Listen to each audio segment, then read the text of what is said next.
Isang malutong na sampal ng katotohanan ang gumising sa aking pagiging martir ang asawa ko.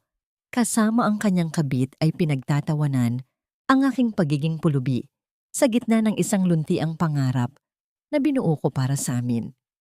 Habang dahan-dahang nadudurog ang aking puso, isang lihim na kapangyarihan ang muling nag-aalab sa aking mga kamay. Ako, si Ligaya ang babaeng itinapon nila, ngunit ako rin ang tunay na nagmamay-ari ng lahat ng luhong tinatamasa nila.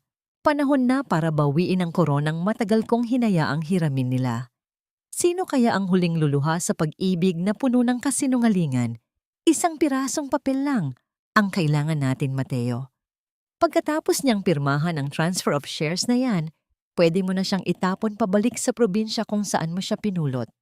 She is just a useless burden in this family at hindi ko na masikmura ang pagmumukha niya sa pamamahay na ito.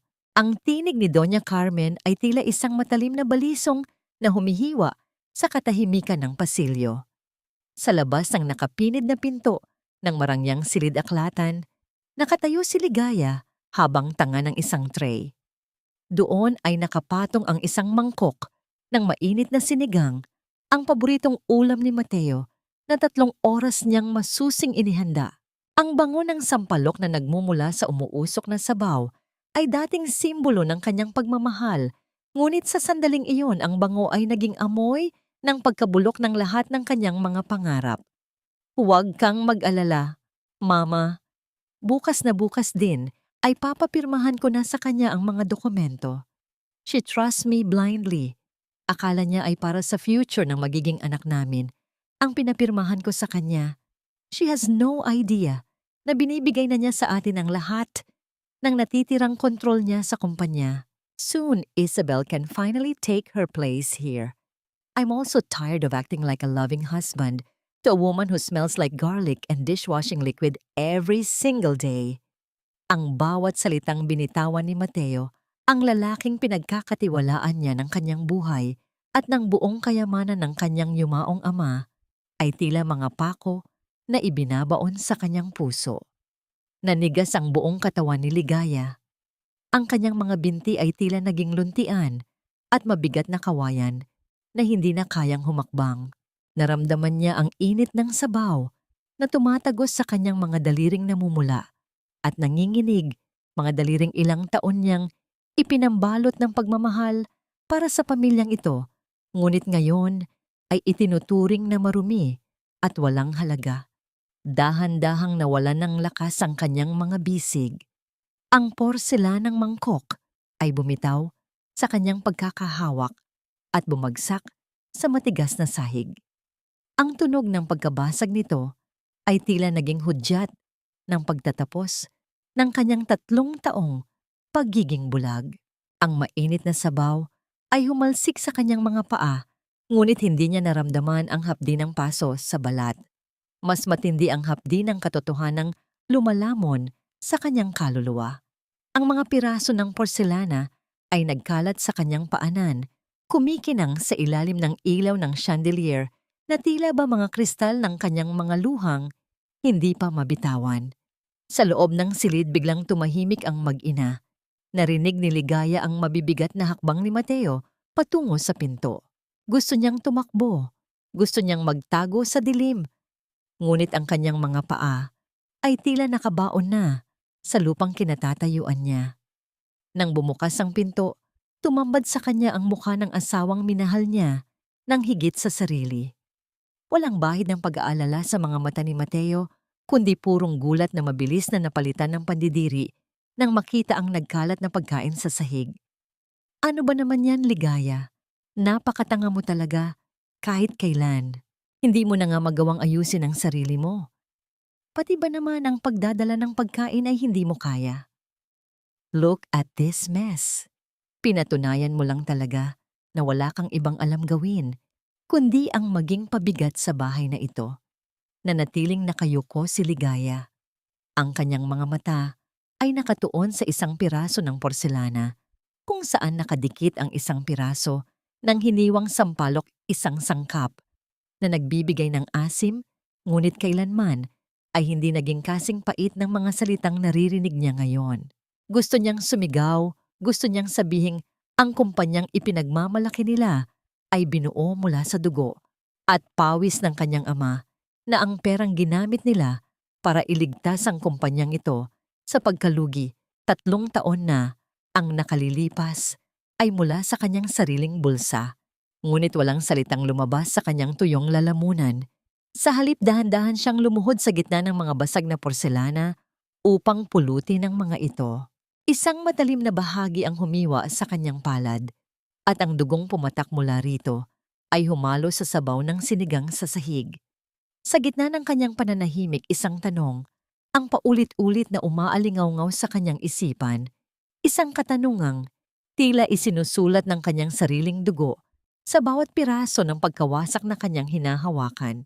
Hanggang kailan mo hahayaang saktan ka ng mga taong nabubuhay lamang dahil sa iyong kabutihan? Ligaya. Hanggang kailan mo itatago ang iyong tunay na ningning sa ilalim ng anino ng kanilang kasakiman? Mula sa likuran ni Mateo, lumabas si Doña Carmen na may bakas ng mapait na ngiti sa kanyang mga labi. Tila ba tinitiyak na ang bawat patak ng dugo mula sa kamay ni Ligaya ay kabayaran sa kanyang pagiging isang dukhang probinsyana na nangahas na pumasok sa kanilang mundo. Pumasok si Ligaya sa kanyang silid na tila isang aninong unti-unting nilalamon ng dilim. Hindi niya binuksan ang ilaw. Hinayaan niyang ang tanging tanglaw lamang ay ang maputlang sinag ng buwan na tumatagos sa bintana, nagbibigay ng malamig na liwanag sa silid na dati-rati ay puno ng init ng kanyang mga pangarap. Naupo siya sa gilid ng kama, ang kanyang mga kamay ay nakapatong sa kanyang kandungan habang ang sariwang sugat sa kanyang palad ay patuloy na kumikirot. Ngunit ang bawat pintig ng sakit sa kanyang balat ay tila isang banayad na haplos lamang kung ikukumpara sa nagngangalit na bagyo sa loob ng kanyang dibdib. Dahan-dahan niyang kinuha ang isang lumang kwadro mula sa ibabaw ng side table. Sa loob nito ay ang larawan ng kanyang ama, si Tatay Roman, isang lalaking may mga kamay na kasing aspalto ng lupang kanyang sinasaka, ngunit may pusong kasing lambot ng bulak. Naalala ni Ligaya ang mga huling sandali bago pumanaw ang kanyang ama. Ibinigay nito sa kanya ang lahat ng naipon mula sa insurance at ang pinagbentahan ng kanilang huling lupain sa probinsya. Gamitin mo ito, Ligaya. Huwag mong hayaang apihin ka ng mundong ito dahil lamang sa ating kahirapan.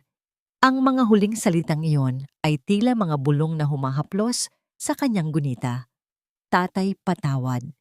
Ang kayamanang ibinigay mo para sa aking kalayaan ay ginamit ko para itali ang aking sarili sa isang lalaking hindi marunong magpahalaga. Ang bawat sentimo ng 51% shares na hawak niya ay binuo mula sa pangarap ng kanyang ama na naging abo na ngayon.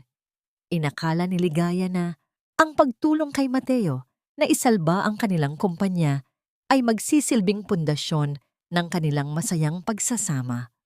Ngunit sa bawat hakbang ng kumpanya patungo sa itaas, lalong bumaba ang tingin sa kanya ng pamilyang kanyang tinulungan. Ang kanyang katahimikan ay naging sandata para saktan siya at ang kanyang kabutihan ay naging dahilan para siya ay yurakan. Nabalik lamang ang diwa ni Ligaya nang marinig niya ang pagpihit ng trangka ng pinto. Ang dahan-dahang paggalaw ng kahoy na pinto ay naghatid ng isang malamig na hangin sa loob ng silid. Pumasok si Mateo, ang kanyang muka ay hindi na bakas ang galit kanina. Sa halip ang asawa niya ay may suot na maskara ng pekeng pag-aalala, isang ekspresyong pilit na pinapalambot ang kanyang mga matapang na katangian. Hon, gising ka pa pala. I'm sorry about what happened downstairs. Alam mo naman si Mama, mainitin lang ang ulo dahil sa pressure sa office. Huwag mo na siyang intindihin. Okay, lumapit si Mateo at sinubukang hawakan ang balikat ni Ligaya. Ang haplos na dati ay nagbibigay sa kanya ng kaligtasan ay tila naging isang malamig na uod na gumagapang sa kanyang balat. Halos manindig ang balahibo ni Ligaya sa diring naramdaman, ngunit pinilit niyang manatiling tila isang ribultong walang nararamdaman. Anyway, Hon, about those documents. Malapit na ang audit ng kumpanya at kailangan nating ayusin ang structure ng shares para sa loan application natin. Mas magiging madali ang lahat kung pirmahan mo na itong transfer paper tonight. It's for us, Ligaya. Para sa bahay na gusto mong ipatayo sa Tagaytay at para sa future ng magiging pamilya natin. Inilapag ni Mateo ang isang folder sa tabi ni Ligaya. Ang ballpen ay tila isang mitya ng dinamitang handang sumabog. Tumingin si Ligaya sa asawa, binabasa ang bawat linya sa mukha nito. Nakita niya ang kasakiman sa likod ng mga ngiti at ang panlilinlang sa bawat katagang Taglish na lumalabas sa bibig nito. Sa sandaling iyon, ang pag-ibig na 3 taon niyang inalagaan ay tuluyan ng naging alabok. Mateo, can we do this tomorrow? Medyo masakit lang ang ulo ko at itong sugat sa kamay ko, medyo kumikirot pa.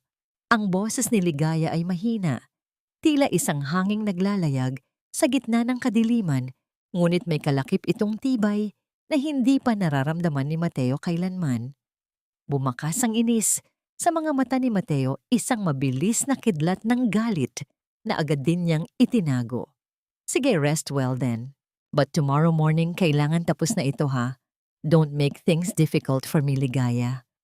Marami na akong iniisip sa office. Humalik si Mateo sa kanyang noo. Bago mabilis na lumabas ng silid, tila ba hindi na siya makapaghintay na makalayo sa babaeng itinuturing niyang balakid. Naiwan muli si Ligaya sa katahimikan. Ang kanyang puso ay tumitibok ng may bagong ritmo, isang ritmo ng determinasyon. Kinuha niya ang folder at tinitigan ang kanyang pangalan sa mga dokumento. Alam niya bukas, hihingi ang tadhana ng kanyang desisyon. Sa gitna ng kanyang malalim na pag-iisip, biglang nagliwanag ang kanyang cellphone na nakapatong sa kama. Ang bawat pagkutitap ng screen ay tila isang babala. Isang hindi kilalang numero ang lumitaw at kasunod nito ay isang mensaheng nagpatigil sa takbo ng kanyang mundo. Huwag kang masyadong kampante sa kwartong kinalalagyan mo dahil pansamantala mo lang itong hinihiram sa akin. I hope the sinigang tasted as bitter as your marriage. Ang mensaheng iyon mula kay Isabel ay hindi nagdala ng luha sa mga mata ni Ligaya. Sa halip, dahan-dahang gumuhit ang isang malamig na ngiti sa kanyang mga labi habang nakatingin sa larawan ng kanyang ama. Ang digmaan ay hindi na lamang tungkol sa pera o posisyon, ito ay tungkol sa dangal na kinuha nila mula sa kanya. Habang ang bawat segundo ay lumilipas sa dilim na ramdaman ni Ligaya, ang pagkabuo ng isang plano na hindi kailanman aakalain ng mga taong nagmaliit sa kanya. Sino nga ba ang tunay na may-ari ng lahat? At sino ang mapapalayas sa oras na bumangon ang katotohanan? Sumikat ang araw ng linggo na may kasamang malamig na simoy ng hangin, ngunit para kay Ligaya, ang bawat silahis ng liwanag ay tila nagdadala lamang ng mas mabigat na pasanin.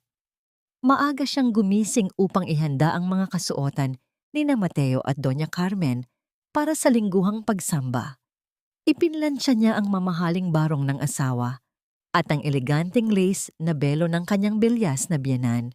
Habang ginagawa ito, maingat niyang iniwasang mabasa ng pawis o madumihan ng dugo mula sa kanyang sugat ang mga tela.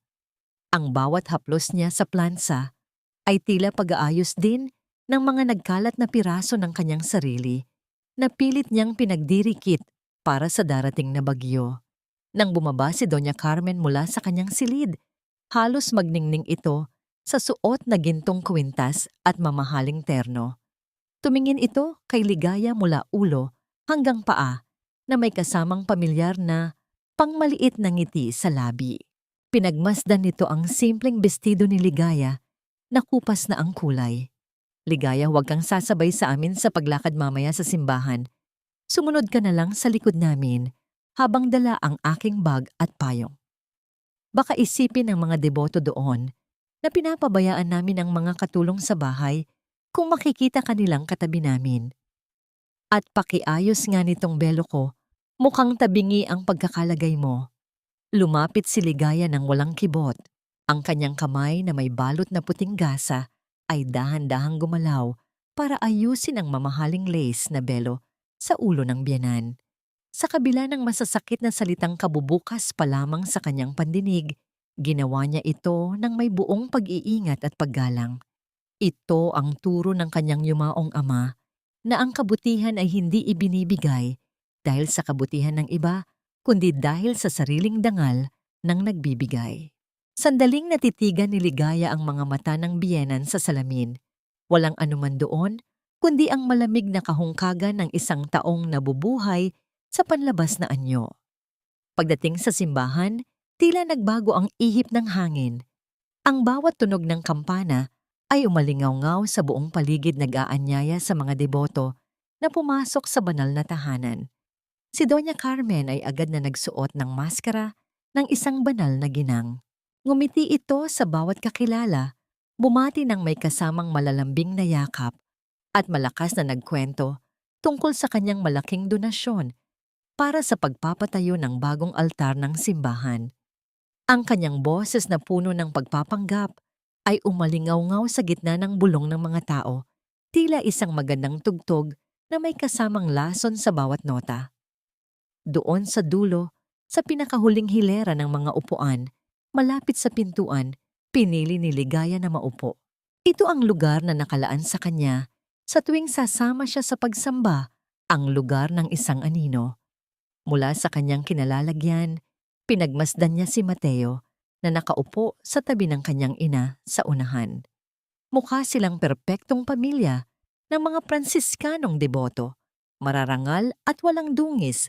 Nang magsimula ang misa at dumating ang bahagi ng pag-aalay ng kapayapaan, lumingon si Mateo sa paligid. Ngunit hindi si Ligaya ang hinanap ng kanyang mga mata. Sinundan ni Ligaya ang direksyon ng tingin ng asawa patungo sa kabilang panig ng simbahan.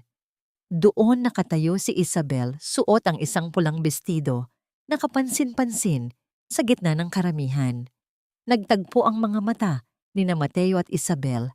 Isang lihim at matamis na ngiti ang pinagsaluhan ng dalawa sa harap ng altar ng Diyos, isang tahimik na pagtataksil na ginawa sa gitna ng mga panalangin at banal na awitin. Naramdaman ni Ligaya ang biglang pagsikip ng kanyang dibdib. Ang hangin sa loob ng simbahan ay tila naging napakabigat, nagdala ng pakiramdam ng pagsakal na hindi niya mapigilan. Napahawak siya sa kanyang kwintas na may maliit na krus, ang tanging alaala ng kanyang ina. Paano nagagawang ngumiti ng isang tao sa harap ng altar habang dahan-dahang pinapatay ang kaluluwa ng kanyang asawa sa labas? Matapos ang misa, habang naglalakad sila patungo sa sasakyan, hinarap ni Doña Carmen si Ligaya na may kasamang matigas na utos. Ang bawat salita nito ay tila isang hatol na walang pag-asa. Ligaya, sa darating na Biyernes ay gaganapin ang engrandeng selebrasyon para sa bagong proyekto ng kumpanya rito sa mansyon. Maraming malalaking investor ang darating at dahil wala ka namang maididulot na pakinabang sa kumpanya, ikaw ang magsisilbing isa sa mga server ng pagkain at inumin. Mas makakatipid kami kaysa kumuha ng mamahaling catering crew. Siguraduhin mong maayos ang pagkakasunod ng mga putahe dahil kung hindi mo magugustuhan ang gagawin ko sa'yo. Tumingin si Ligaya kay Mateo, naghahanap ng kahit kaunting pagtatanggol mula sa lalaking nangako sa kanyang ama na aalagaan siya. Ngunit iniwas lamang ng asawa ang kanyang tingin at sumakay na sa sasakyan, tila ba ang kanyang asawa ay isang hindi kilalang estranghero na nag-aalok ng paninda sa gilid ng daan. Tumango ng dahan-dahan, si Ligaya, ang kanyang mukha ay nanatiling kalmado sa kabila ng dumi at kahihiyang muling ibinato sa kanya. Oo, magsisilbi ako sa selebrasyong yon, bulong niya sa kanyang sarili. Magsisilbi ako upang saksihan ang bawat isa sa inyo na uminom mula sa baso ng inyong sariling kasakiman hanggang sa ang bawat patak ng inyong kasinungalingan ay tuluyan ng dumanak sa aking mga kamay. Ngunit paano nga ba niya titiisin ang makitang ang sarili niyang asawa ay ipapakilala ang ibang babae sa harap ng mga taong dapat ay nakasaksi sa kanilang sumpaan? Ang langit ay mabilis na nagdilim, tila nakikiramay sa bigat ng kalooban na dinadala ni Ligaya.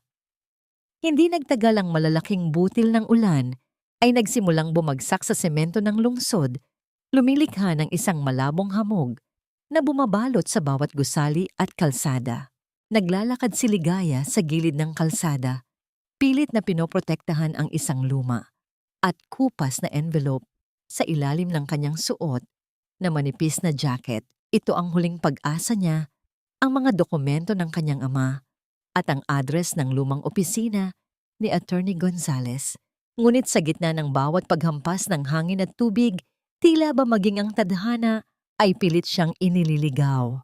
Nanginig ang buong katawan ni Ligaya, hindi lamang dahil sa lamig ng ulan na nanunuot sa kanyang buto, kundi dahil sa pagod na namuo sa kanyang kaluluwa. Tumigil siya sa ilalim ng isang saradong tindahan, ang kanyang mga sapatos ay puno na ng tubig at ang kanyang paningin ay lumalabo dahil sa basang buhok na humaharang sa kanyang mga mata.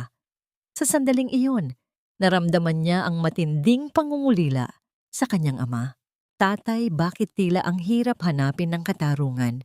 Bakit tila ang mundong ito ay sadyang malupit sa mga taong ang tanging alam lang ay magmahal? Bigla ay naramdaman ni Ligaya ang paghinto ng ulan sa kanyang ulunan. Bagaman naririnig pa rin niya ang pagbagsak nito sa paligid. Isang malaki at itim na payong ang dahan-dahang lumitaw sa kanyang itaas, nagbibigay ng isang tuyo at ligtas na kanlungan sa gitna ng bagyo. Lumingon siya at doon ay tumambad ang isang lalaking may maamong mukha, ngunit may mga matang puno ng talino at lalim. Ang lalaki ay nakasuot ng isang maayos na gray na coat at ang kanyang tindig ay nagpapakita ng isang taong may mataas na pinag-aralan, ngunit may pusong marunong tumingin sa kapwa. Miss, baka magkasakit ka niyan. Mukhang kanina ka papalakad-lakad sa ilalim ng ulan. I'm Gabriel, may opisina ako rito sa tapat. If you're looking for a specific place, baka matulungan kita. Ang boses ng lalaki ay tila isang banayad na tugtugin na nagdala ng init sa naninigas na katawan ni Ligaya. Hindi siya sanay na may kumakausap sa kanya nang may ganitong uri ng paggalang. Sa mansyon ng mga Mateo, ang boses na naririnig niya ay palaging puno ng utos o pangungutya. Dito sa gitna ng ingay ng ulan, tila nakatagpo siya ng isang estrangherong handang magbigay ng silong ng walang hinihintay na kapalit. Salamat po, pero okay lang ako. Hinahanap ko lang sana ang opisina ni Attorney Gonzales, pero mukhang lumipat na yata sila. Ang tinig ni Ligaya ay nanginginig tila isang maliit na ibon na basang-basa at nawawala sa gitna ng gubat ng mga gusali. Attorney Gonzales. He moved to the next block 2 years ago. Sobrang lakas ng ulan, mahihirapan kang makarating doon ng tuyo. Sandali lang. Dahan-dahang ibinaba ni Gabriel ang kanyang payong ng bahagya upang protektahan pa rin si Ligaya habang kinuha niya mula sa kanyang bulsa ang isang malinis at puting panyo. Ang panyong yon ay may burda ng kanyang mga inisyal at amoy ng malinis na pine tree at ulan. Dahan-dahang iniabot ni Gabriel ang panyo kay Ligaya. Maingat nitong kinuha ang panyo at ginamit upang punasan ang mga patak ng ulan na dumadaloy sa kanyang mukha kasabay ng mga luhang hindi niya napigilang kumawala. Sa maliit na galaw na yon, sa simpleng pag-aalok ng panyo, naramdaman ni Ligaya ang isang bagay na matagal nang kinuha sa kanya ni Mateo, ang kanyang dignidad bilang isang tao. You have very sad eyes, Ligaya. Naalala ko na panood kita sa isang lumang file ng kumpanyang dinisenyo ko noon. You were standing beside the chairman, right? I didn't expect to see the majority shareholder of such a huge corporation looking so lost in the middle of a storm. Napatigil si Ligaya. Ang kanyang puso ay tila tumalon sa kaba at gulat. Paano siya nakilala ng lalaking ito? Ang kanyang lihim, ang kanyang tunay na kapangyarihan na pilit niyang itinago sa loob ng 3 taon ay tila nabasa sa isang sulyap lamang ng estrangherong ito. Tumingin si Gabriel sa envelope na hawak ni Ligaya at doon ay nakita niya ang pangalan ng kumpanyang balak niyang pasukin para sa isang malaking proyekto. Ngumiti si Gabriel, isang ngiting hindi mapanlait kundi puno ng pangunawa. I won't ask why you're here. But remember this, Miss Ligaya, even the strongest buildings need a solid foundation to survive the rain. Maybe it's time for you to rebuild yours. Dahan-dahang lumakad palayo si Gabriel matapos ituro ang tamang direksyon. Iniwan ang payong sa kamay ni Ligaya. Habang pinagmamasdan ni Ligaya ang papalayong anino ng arkitekto, naramdaman niya ang panyo sa kanyang palad, isang munting alaala ng malasakit sa gitna ng kalupitan. Ngunit sa isipan ni Gabriel, habang bumabalik siya sa kanyang sariling sasakyan, isang malalim na palaisipan ang nabuo. Bakit ang babaeng nagmamay-ari ng kalahati ng pinakamayamang kumpanya sa bansa ay naglalakad sa ulan na tila isang pulubing walang matuluyan, at anong uri ng kadiliman ang bumabalot sa mansyong tinitirhan nito? Ang gabing iyon ay tila isang piping saksi sa nagbabadyang pagguho ng mundo ni Ligaya. Sa kabila ng pagod at lamig na dulot ng ulan, hindi siya umuwi sa mansyon ng mga Mateo. Sa halip sumakay siya sa isang lumang taxi, ang kanyang mga mata ay matamang nakatitig sa likuran ng marangyang sasakyan ni Mateo. Naluntiang bumabagtas sa gitna ng makukulay na ilaw ng Makati. Ang bawat pag-ikot ng gulong ng sasakyan ng kanyang asawa ay tila pag-ikot din ng isang matalim na kutsilyo sa kanyang kalooban, dahan-dahang hinihiwa ang natitirang hibla ng kanyang pagtitiwala. Tumigil ang sasakyan ni Mateo sa tapat ng isang nagtataasang gusali, isang marangyang kondominium na yari sa salamin at bakal kasing lamig at kasing tigas ng puso ng mga taong naninirahan doon. Maingat na bumaba si Ligaya, pinanatiling malayo ang agwat upang hindi siya mapansin. Nakita niya si Mateo na mabilis na pumasok sa lobby. Ang mga hakbang nito ay puno ng pananabik, isang pananabik na kailanman ay hindi nito ipinakita sa kanya sa loob ng 3 taon nilang pagsasama. Sa tulong ng isang pagkakataon, nakapasok si Ligaya sa gusali at narating ang palapag kung saan tumigil ang elevator. Ang pasilyo ay balot ng makapal at malambot na carpet, kaya naman ang kanyang bawat hakbang ay hindi lumilikha ng anumang tunog. Tila ba siya ay isang kaluluwang naglalakad sa gitna ng kawalan. Huminto siya sa harap ng isang pinto na bahagyang nakabukas sapat na upang marinig ang mga tinig na nagmumula sa loob, mga tinig na umasak sa huling kuta ng kanyang pagtitimpi. Mateo darling, kailan mo ba talaga tatapusin ang paghihirap ng probinsyanang yon? I'm tired of hiding. Gusto ko nang lumabas tayo nang hindi kailangang mag-ingat. Ang boses ni Isabel ay malambing, ngunit may kalakip na lason, tila isang haplos ng sutla na may nakatagong karayom. Wait for the big event, Isabel. Pagkatapos ng party sa Biyernes, kapag nakuha ko na ang huling pirma niya sa transfer of shares, wala na siyang silbi. Papabalikin ko na siya sa probinsya nila na dala ang kanyang mga luma at mabahong damit. She's too stupid to realize that she's signing her own eviction notice. Konting tiis na lang, my love, at sayo na ang lahat ng luho na kasalukuyang hawak ng ignorante na yon. Naramdaman ni Ligaya ang unti-unting panlalamig ng kanyang mga dulo ng daliri. Ang kanyang puso ay tila isang ibon na pilit kumakawala sa isang masikip na hawla, tumitibok ng mabilis at masakit sa loob ng kanyang dibdib. Ang bawat salita ni Mateo ay tila isang sampal na paulit-ulit na dumadapo sa kanyang mukha. Binubura ang bawat alaala ng kanilang mga pangako. Ang lalaking pinag-alayan niya ng kanyang kinabukasan, ang lalaking itinuring niyang sandigan, ay ang siya palang arkitekto ng kanyang sariling pagkawasak. Nais ni Ligaya na sumigaw na pumasok sa silid na yon at ipakita ang lahat ng ebidensya ng kanyang pagmamay-ari. Ngunit isang kakaibang katahimikan ang namayani sa kanyang pagkatao. Ang kanyang mga luha ay nagsimulang dumaloy, hindi dahil sa panghihinayang, kundi dahil sa pagluluksa para sa babaeng namatay. Sa sandaling iyon, ang ligayang martir, ang ligayang bulag. Dahan-dahan siyang umatras, ang bawat pag-atras niya ay tila paglayo sa impyernong binuo ng asawa para sa kanya. Pagbalik niya sa mansyon, dinala siya ng kanyang mga paa sa harap ng salamin sa loob ng banyo. Ang babaeng nakatingin sa kanya Mula sa kabilang panig ay tila isang estranghero. Ang kanyang mga mata ay namumula, ang kanyang buhok ay gulo-gulo mula sa ulan at ang kanyang balat ay maputla. Ngunit sa gitna ng lahat ng kapansinang yon, may isang bagong apoy na nagsimulang magningning sa kanyang mga balintataw, isang apoy na hindi nagmumula sa galit, kundi sa isang matibay na kapasyahan. Kinuha ni Ligaya ang panyong ibinigay ni Gabriel mula sa kanyang bulsa. Amoy pa rin nito ang pine tree at kalinisan. Marahan niyang ipinunas ang panyo sa kanyang mga pisngi, tinatuyo ang huling bakas ng kanyang kahinaan.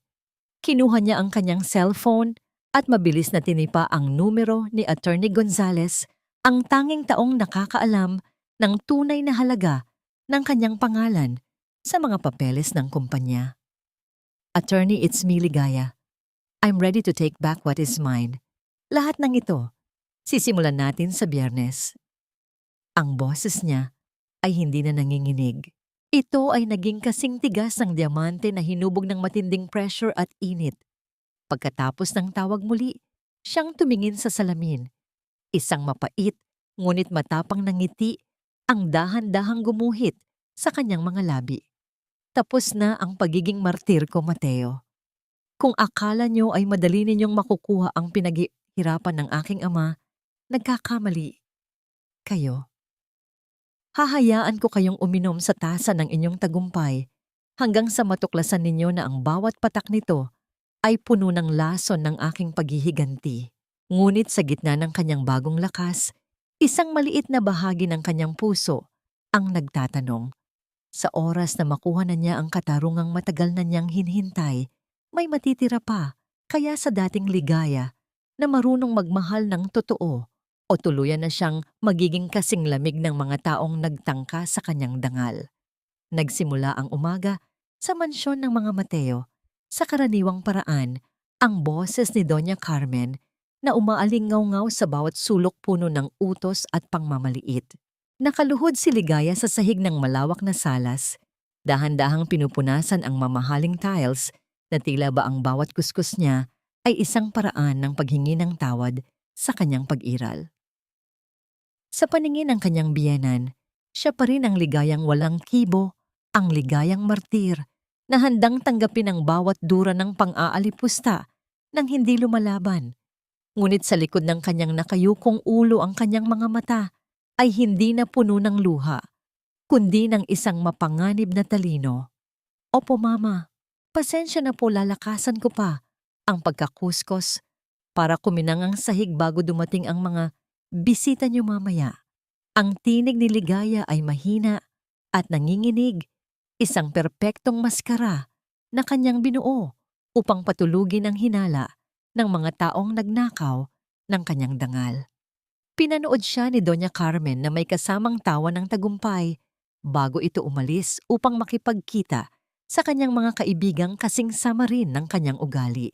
Nang masiguro ni Ligaya na wala na ang kanyang biyenan at umalis na rin si Mateo para sa opisina, mabilis siyang kumilos.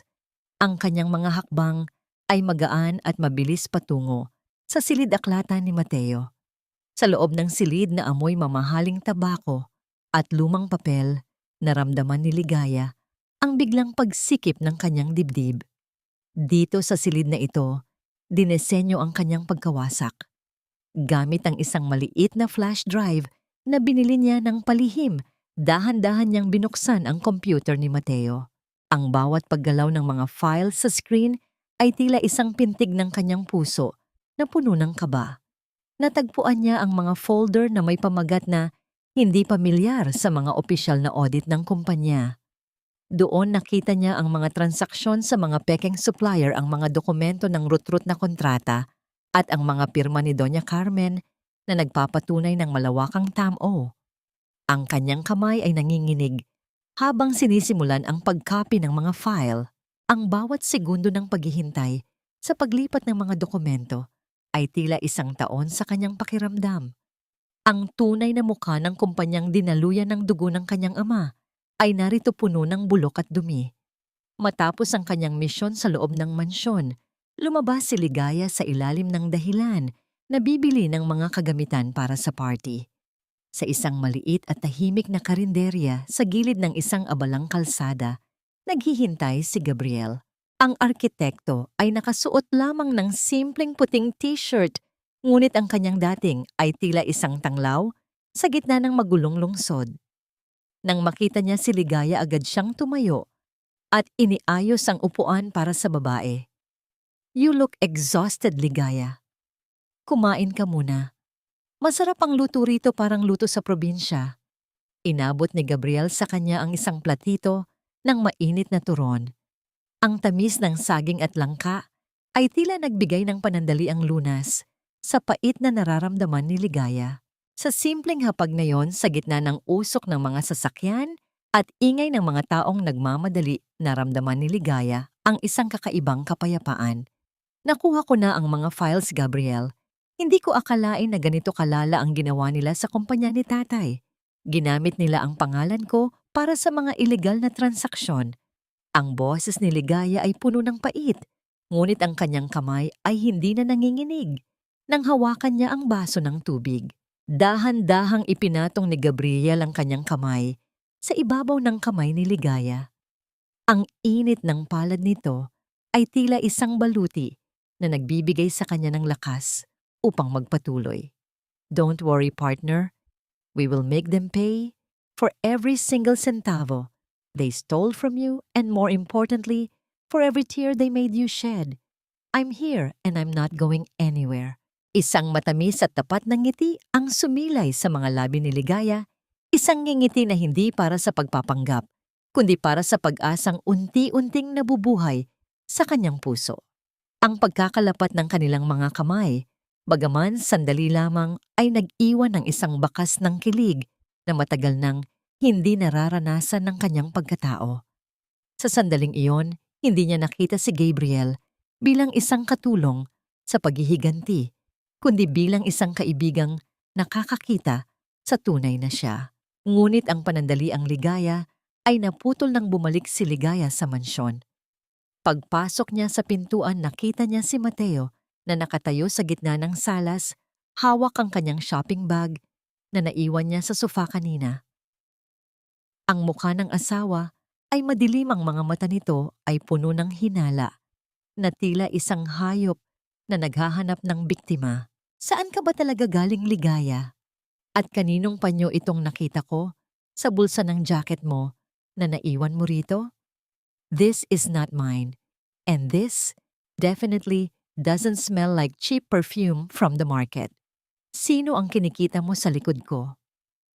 Ang bawat salita ni Mateo ay tila isang kulog na nagbabanta ng isang malakas na bagyo.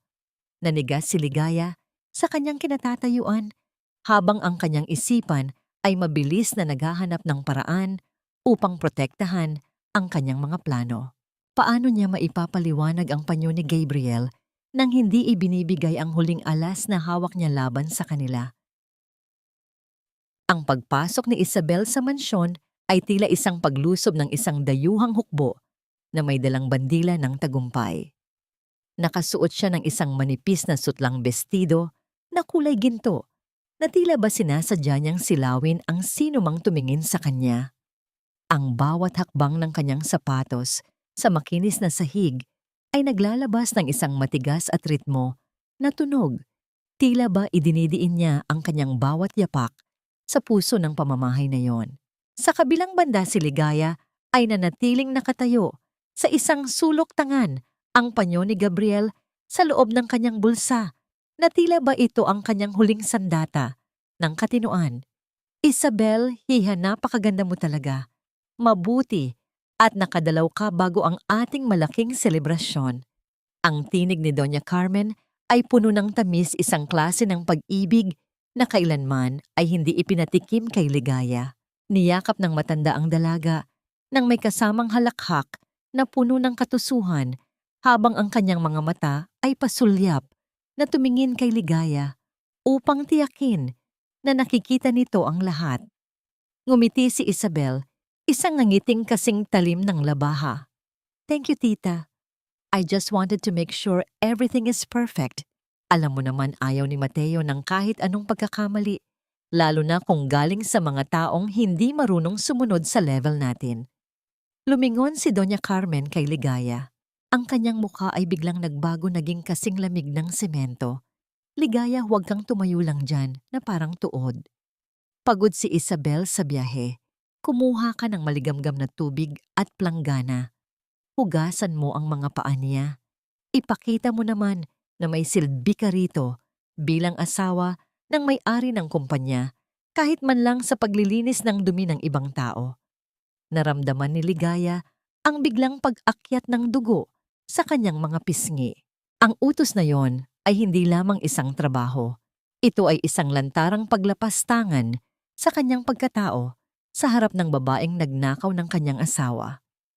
Tumingin siya kay Mateo na bago pa lamang dumarating mula sa opisina. Ang asawa niya ay nakatayo sa pintuan nakasandal at pinapanood ang eksena. Inasahan ni Ligaya ang kahit kaunting pagpigil, isang salita man lang na magsasabing sobra na ang ginagawa ng kanyang ina. Ngunit nanatiling tahimik si Mateo, ang kanyang mga mata ay walang emosyon. Tila ba ang kanyang asawa ay isa lamang kagamitan na pwedeng gamitin at hiyain anumang oras. Dahan-dahang lumakad si Ligaya patungo sa kusina. Ang bawat hakbang niya ay tila paglalakad sa ibabaw ng mga nagbabagang uling. Pagbalik niya, dala na niya ang isang plangganang pilak na may maligamgam na tubig at isang malinis na tuwalya. Lumuhod siya sa harap ni Isabel. Ang posisyong yun, ang pagluhod sa paanan ng kanyang kaagaw, ay tila isang hatol ng kamatayan para sa kanyang huling hibla ng pagiging martir. Ang tubig sa loob ng planggana ay gumalaw-galaw, lumilikha ng maliliit na alon na tila sumasalamin sa panginginig ng kanyang mga kamay.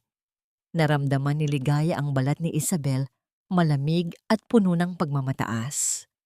Habang dahan-dahan niyang binabasa ang mga paa nito, narinig niya ang mahinang pagtawa ni Isabel. Ang tunog na yon ay tila mga tinik na pilit ibinabaon sa kanyang pandinig. Ang bawat pagpiga niya sa basang tela ay tila pagbibilang ng mga sandaling natitira bago gumuho ang tore ng kanilang kasinungalingan. Sa loob ng kanyang isipan, paulit-ulit niyang binubulong ang pangalan ng kanyang ama, humihingi ng lakas na huwag sumabog sa galit sa gitna ng kahihiyang ito. "You know, Mateo," sabi ni Isabel habang nakatingin sa nakayukong ulo ni Ligaya, "ang ganda ng engagement ring na binili mo para sa akin, pero parang masyadong maluwag. O baka naman, sadyang hindi lang bagay ang mahahalagang bagay sa mga lugar na ganito." Sa isang mabilis na galaw, dahan-dahang hinubad ni Isabel ang isang kumikinang na singsing at hinayaan itong mahulog sa loob ng plangganang may tubig na kasalukuyang ginagamit ni Ligaya. Ang pagbagsak ng ginto sa tubig ay lumikha ng isang malakas na tilamsik na tumama sa mukha ni Ligaya. "Oh my God, my ring." Mateo, kinuha niya ang singsing ko. Biglang tumayo si Isabel. Ang kanyang boses ay naging matinis at puno ng kasinungalingan. "Nakita niyo ba? Sinubukan niyang itago sa ilalim ng tubig." Hindi pa nakakasagot si Ligaya nang maramdaman niya ang isang malakas na hampas sa kanyang kaliwang pisngi. Ang tunog ng palad ni Isabel na humalik sa balat ni Ligaya ay umalingaungaw sa buong salas, tila ba pinatahimik ang lahat ng iba pang ingay sa mundo. Napasubsob si Ligaya sa sahig, ang kanyang kamay ay agad na napahawak sa namimintog at nanginginig na pisngi. Ang lasa ng dugo ay dahan-dahang kumalat sa loob ng kanyang bibig. "Magnanakaw, napakawalang hiya mo!" sigaw ni Isabel habang pilit na nagpapaiyak. "Mateo, tignan mo ang ginagawa niya. Gusto niyang nakawin ang huling alaala mo sa akin." Lumapit si Mateo hindi upang tulungan si Ligaya, kundi upang kunin ang singsing mula sa planggana. Tumingin siya kay Ligaya ng may halong pandidiri at galit. "Ligaya, hindi ko akalain na aabot ka sa ganito. Dahil ba sa selos kaya mo naging magnanakaw?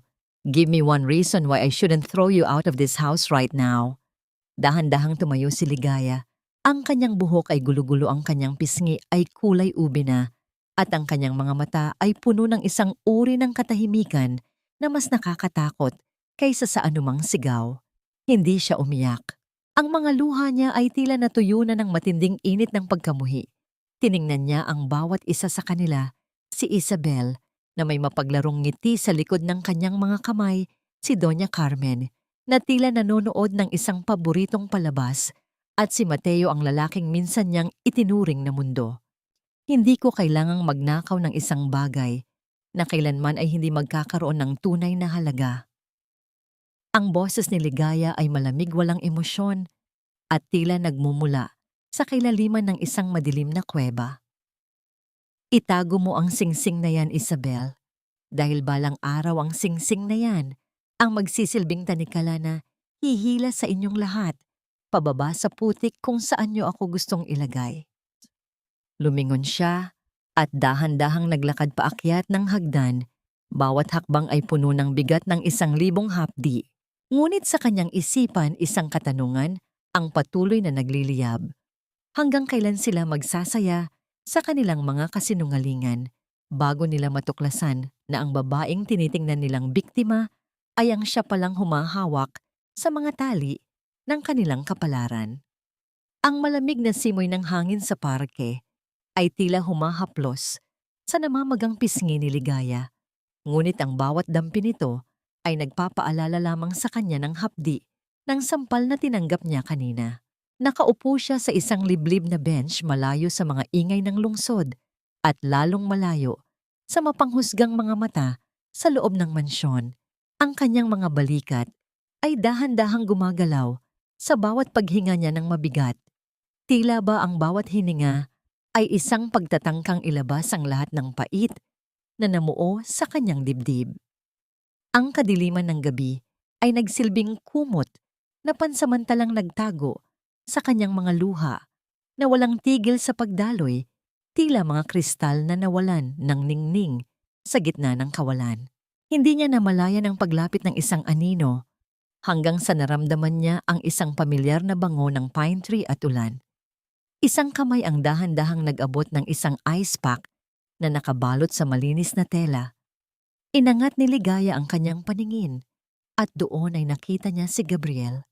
Ang mga mata ng arkitekto ay hindi puno ng awa na madalas na nakakasakit sa dangal, kundi ng isang malalim at tahimik na pag-unawa na tila ba nababasa nito ang bawat sugat sa kanyang kaluluwa. Ligaya, please gamitin mo ito. Huwag mong hayaang lumala ang pamamaga. Ang boses ni Gabriel ay malambing at puno ng pagsuyo, tila isang banayad na kanta sa gitna ng isang madilim na gubat. Dahan-dahan niyang inilapat ang ice pack sa pisngi ni Ligaya. Ang lamig nito ay tila kuryenteng gumuhit sa balat ng babae, isang uri ng sakit na may kasamang ginhawa. Napapikit si Ligaya sa hapdi at isang mahinang daing ang kumawala sa kanyang mga labi na agad din niyang kinagat. I'm sorry, Gabriel. Hindi ko gustong makita mo akong ganito. I look like a mess. Ang tinig ni Ligaya ay paos at nanginginig tila isang luma at sirang plaka na pilit pang nagpapatugtog ng himig. You look like a survivor, Ligaya. And survivors are never a mess. They are brave. Umupo si Gabriel sa tabi niya, pinananatili ang isang magalang na distansya, ngunit sapat na upang maramdaman ni Ligaya ang init na nagmumula sa katawan nito. Tumingala si Gabriel sa mga bituin na tila ba doon niya hinahanap ang mga salitang gagamitin upang pagalingin ang sugat ng babaeng katabi niya. Alam mo, minsan na rin akong nawalan ng lahat. My first firm was sabotaged by people I called family. I thought my world ended that day. Pero natutunan ko na ang mga guho ay hindi katapusan ng isang gusali. Ito ay pagkakataon para magtayo ng mas matibay at mas magandang pundasyon. Naramdaman ni Ligaya ang unti-unting paghupa ng bagyo sa loob ng kanyang puso. Sa unang pagkakataon sa loob ng 3 taon, may isang taong nagsalita sa kanya, hindi bilang isang asawa, hindi bilang isang katulong, kundi bilang isang kapantay. Ang mga kwento ni Gabriel tungkol sa sarili nitong mga kabiguan ay naging gamot na dahan-dahang humihilom sa kanyang mga dusa. Sa gitna ng katahimikan ng parke, naramdaman ni Ligaya ang isang kakaibang seguridad na hindi kayang ibigay ng mga pader ng mansyong ginto. Sa isang sandali ng labis na panghihina at pangungulila sa pagmamahal, dahan-dahang ikiniling ni Ligaya ang kanyang ulo at ipinatong ito sa balikat ni Gabriel. Ang tela ng coat ni Gabriel ay malambot sa kanyang balat at ang bawat tibok ng puso ng lalaki na kanyang nararamdaman ay tila isang pangako na hindi na siya mag-iisa sa kanyang pakikipaglaban. Isang luha ang muling pumatak mula sa kanyang mata, ngunit sa pagkakataong ito, hindi na ito luha ng puot kundi luha ng pagpapasalamat. Sandali silang nanatiling ganoon, dalawang kaluluwang nagtagpo sa gitna ng kanilang mga sugat. Humahanap ng sandaling kapayapaan sa piling ng isa't isa. Nabalik lamang ang diwa ni Ligaya nang mapansin ang oras. Kailangan ko nang bumalik, Gabriel. Baka hanapin na nila ako. Kahit ayaw na niyang bumalik sa impyernong iyon, alam niyang hindi pa tapos ang kanyang misyon. I'll drive you home, Ligaya. I won't let you walk alone tonight. Walang pag-aalinlangang sabi ni Gabriel. Nang tumigil ang sasakyan ni Gabriel sa tapat ng malaking gate ng mansyon, ang dilaw na ilaw mula sa poste ay tumama sa loob ng sasakyan. Dahan-dahang bumaba si Ligaya, ngunit bago pa siya makahakbang, papasok isang malakas na pagliwanag mula sa isa pang sasakyan ang bumulaga sa kanila. Ang sasakyan ni Mateo ay papasok na rin sa mansyon at ang asawa niya ay nakadungaw sa bintana. Ang mga mata nito ay nanlilisik sa galit nang makita ang kanyang asawang bumaba mula sa sasakyan ng isang estranghero. Ang pintuan ng sasakyan ni Mateo ay bumukas nang may kasamang lakas na nagpayanig sa katahimikan ng gabi. Lumabas siya na tila isang hayop na handang manakmal. Ang kanyang mga hakbang ay mabigat at puno ng banta habang papalapit sa kinalalagyan ni Ligaya at Gabriel. So ito pala ang dahilan kung bakit hindi ka makapirma sa documents, dahil masakit ang ulo mo, dahil busy ka sa pakikipagkita sa lalaking ito sa gitna ng gabi.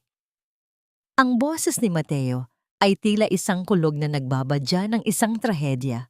Ligaya, you have a lot of explaining to do at ikaw naman arkitekto. Baka nakakalimutan mong ang kumpanya ko ang nagbibigay sa iyo ng trabaho. Nanatiling nakatayo si Gabriel sa harap ni Ligaya, tila isang matibay na haligi na hindi matitinag ng anumang hangin. Ngunit sa likod ng galit ni Mateo, isang katanungan ang pilit na sumisingit sa isipan ni Ligaya habang tinitingnan ang nanlilisik na mga mata ng kanyang asawa.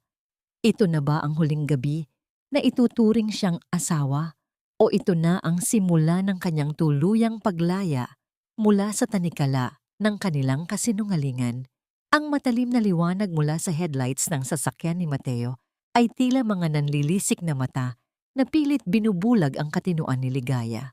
Sa gitna ng kalsada, ang tensyon ay kasing kapal ng hamog sa madaling araw, mabigat at mahirap hingahan.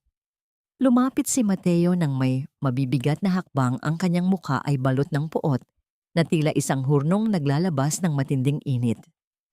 Ang bawat pagigting ng kanyang panga ay nagpapakita ng isang lalaking hindi sanay na mawalan ng kontrol, lalo na sa babaeng itinuturing niyang ari-arian lamang. Sino ang lalaking ito, Ligaya? Huwag mong sabihing nagpapahatid ka sa kung sino-sinong estranghero dahil lamang sa isang simpleng away. Ang boses ni Mateo ay puno ng panunuya, isang uri ng pananalita na pilit pinapalabas na siya ang biktima sa kabila ng lahat ng kanyang mga kasalanan. Dahan-dahang humakbang si Gabriel sa harap ni Ligaya. Ang kanyang tindig ay tila isang matibay na pader na handang sumalo sa anumang bagsik ng bagyo. Sir, I am Gabriel, the architect for your new project. I saw your wife in a difficult situation and as a gentleman, it was only right for me to ensure her safety. Hindi kailangang dumaan sa ganitong uri ng usapan ang isang simpleng pagtulong. Isang mapait na tawa ang kumawala sa mga labi ni Mateo, isang tunog na walang bahid ng saya, kundi purong pang-uuyam. Architect safety. Baka nakakalimutan mong ako ang nagpapasweldo sa iyo, Gabriel. Huwag mong pakialaman ang asawa ko kung ayaw mong mawalan ng career sa industriyang ito. At ikaw, Ligaya, pumasok ka sa loob. Hinawakan ni Mateo ang braso ni Ligaya nang may diin na tila ba isang bakal na tanikala na bumaon sa kanyang balat. Kinaladkad niya ang asawa patungo sa loob ng mansyon habang ang tunog ng kanilang mga hakbang sa semento ay tila ba naghuhudyat ng isang mas malalim na pagkakakulong. Naiwan si Gabriel na nakatayo sa ilalim ng ilaw ng poste. Ang kanyang mga kamao ay nakakuyom at ang kanyang mga mata ay puno ng pag-aalala para sa babaeng muli ay papasok sa isang impyernong hindi nito deserve. Pagdating sa loob ng silid-aklatan, binitiwan ni Mateo ang braso ni Ligaya nang may lakas na nagdulot ng pagkawala ng balanse ng babae. Napahawak si Ligaya sa gilid ng mesa, ang kanyang puso ay tumitibok ng mabilis, tila ba isang maliit na ibon na pilit kumakawala sa gitna ng isang sakuna. Ang bawat hinga niya ay naging maikli at mababaw, habang ang kanyang mga mata ay matamang nakatitig sa folder na nakapatong sa ibabaw ng mesa, ang dokumento ng transfer of shares. Pinapahiya mo ako, Ligaya, sa harapan ng arkitektong yon. Sigaw ni Mateo habang ang kanyang boses ay tila isang kulog na nagpayanig sa bawat gamit sa loob ng silid. Wala kang utang na loob.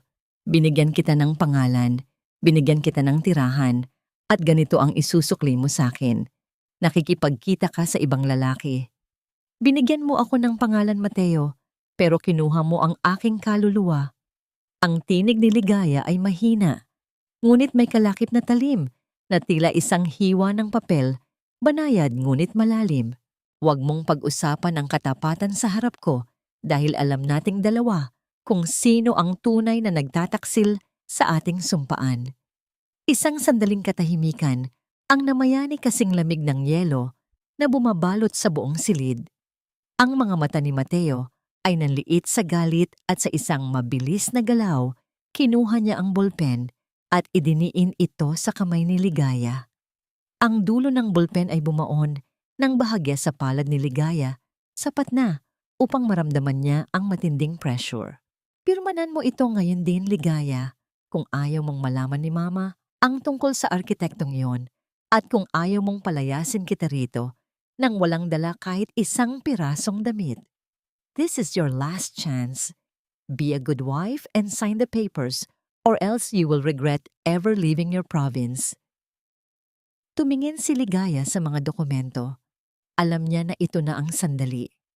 Ang kanyang mga kamay ay nanginginig, hindi dahil sa takot, kundi dahil sa matinding puot na pilit niyang sinusupil.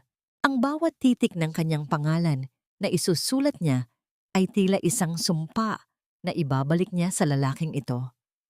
Ngunit ang folder na hawak ni Mateo ay hindi ang orihinal na dokumentong dinala nito noong una. Ito ang folder na palihim niyang pinalitan sa tulong ni Attorney Gonzales, isang dokumentong sa halip na ilipat ang shares kay Mateo ay magpapatibay sa kanyang kontrol sa kumpanya sa oras na magkaroon ng audit. Dahan-dahang isinulat ni Ligaya ang kanyang pangalan sa ibabaw ng puting papel. Ang tunog ng dulo ng bolpen na kumakamot sa papel ay tila ba isang huling hininga ng kanyang dating sarili. Matapos ang huling kurba ng kanyang lagda, binitiwan niya ang bolpen at tumingin ng diretso sa mga mata ng kanyang asawa. May isang uri ng kakaibang liwanag sa mga mata ni Ligaya, isang ningning na hindi maunawaan ni Mateo.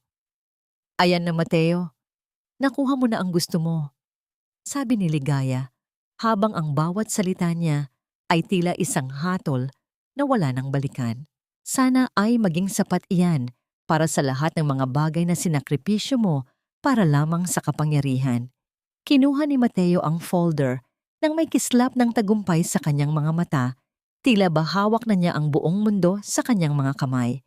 Niyakap niya ang dokumento ng may kasakiman, hindi namamalayan na ang papel na kanyang hawak ay ang siya palang magiging tanikala na hihila sa kanya pababa.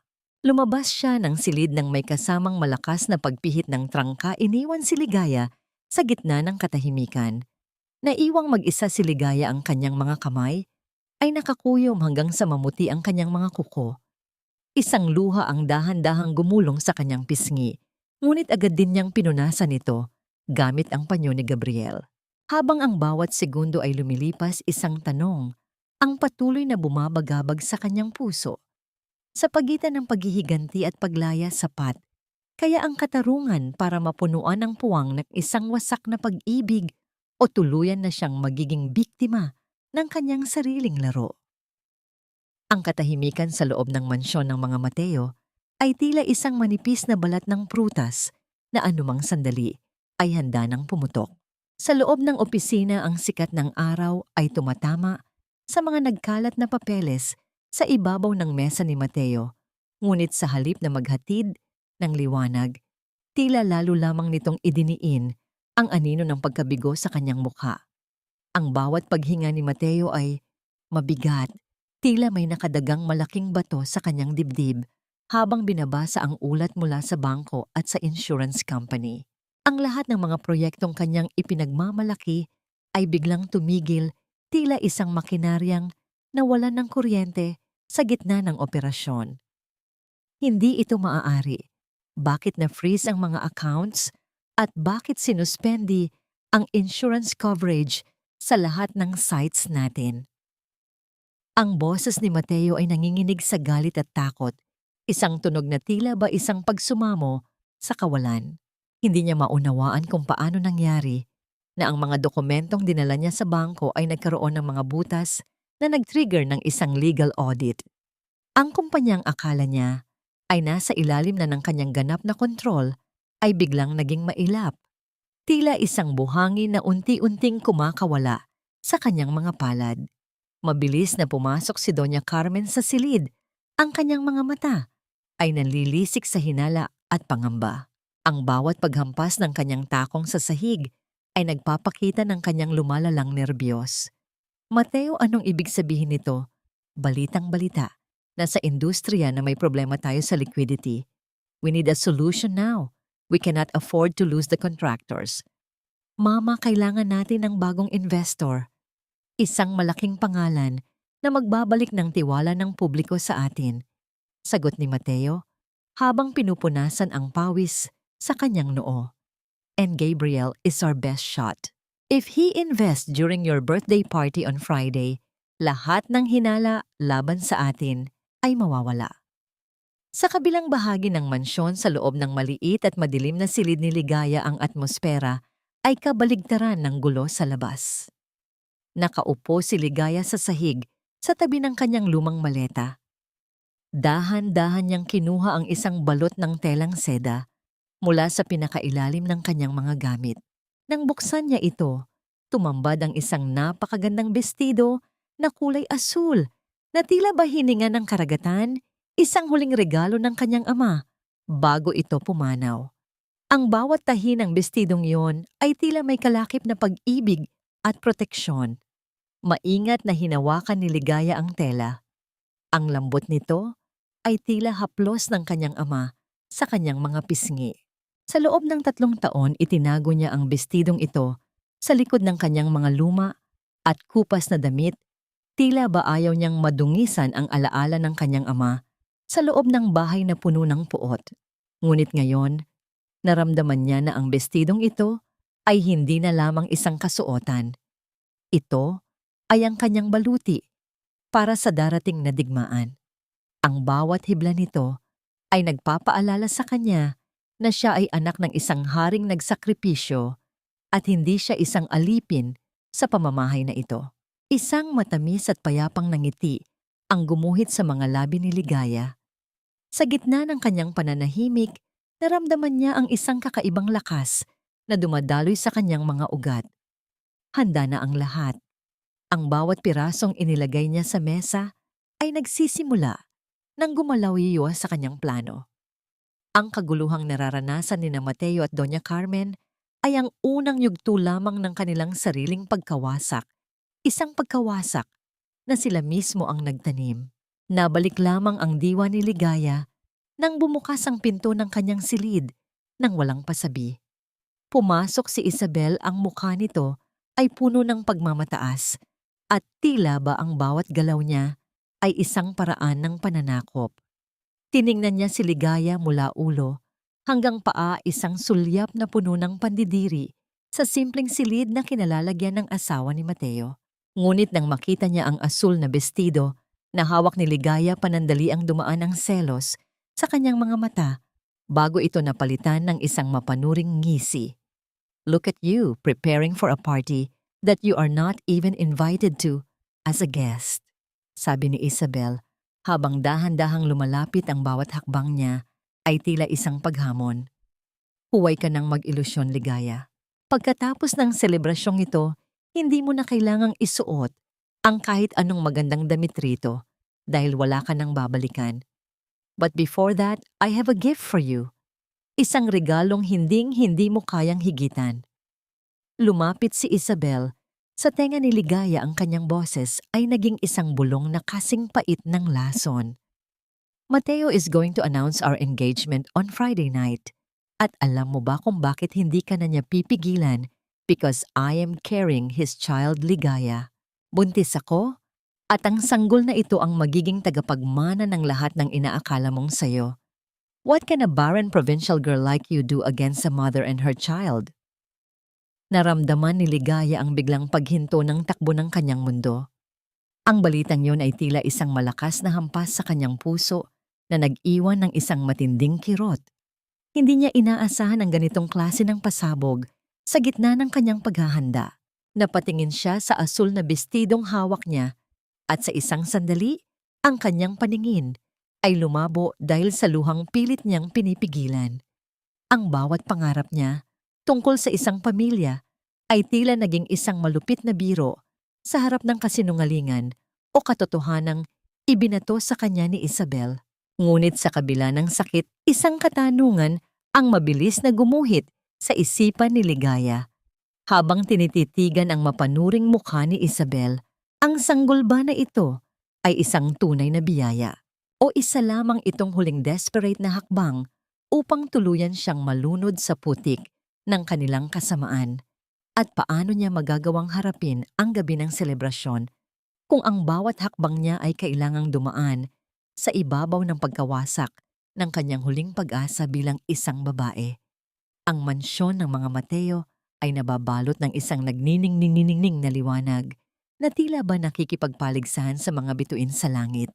Ang bawat sulok ay pinalamutian ng mga sariwang bulaklak na ang bango ay humahalo sa amoy ng mamahaling pabango ng mga panauhin. Ang banayad na pagdait ng mga basong kristal sa isa't isa ay lumikha ng isang tunog na tila bahuni ng mga ibon sa gitna ng karangyaan, habang ang banayad na musika mula sa mga biolin ay dahan-dahang gumagapang sa hangin, nagbibigay ng isang mapayapang anyo sa isang gabing puno ng nakatagong lason.